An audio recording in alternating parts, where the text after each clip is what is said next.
করো, নাহলে তোমার বসাবেন নমরুদ ফিরআউনের তোমার পরিণত হবে।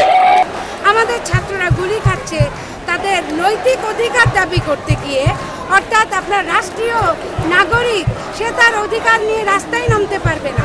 এটা যখন দেখলাম এবং স্বৈর সরকারের পুলিশ যখন তাদেরকে নির্বিচারে গুলি করে হত্যা করে দিচ্ছে, তখন আমরা স্পষ্ট হয়ে গেছি এই সরকার আমাদের কোনো দাবি রাখার যোগ্যতাই রাখে না, আমাদের সরকার হওয়ার যোগ্যতাও রাখে না।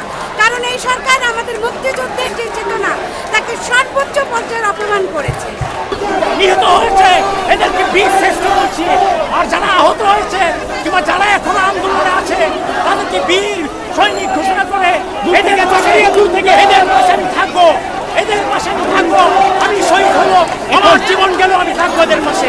কিন্তু ফাঁসিবাদী শেখ হাসিনা, তুমি তোমার এই কুত্তা বাহিনী দিয়া নির্মূলভাবে কুস্তি চালাইতেছ আমার সন্তানের প্রেম। আমি এই পথে আমি বাংলা মাটি দেখতে চাই না। তুমি অবিলম্বে জাতির উদ্যোগে ক্ষমা চাইও, পদত্যাগ করো, নাহলে তোমার বসাবেন নমরুদ ফিরআউনের তোমার পরিণত হবে।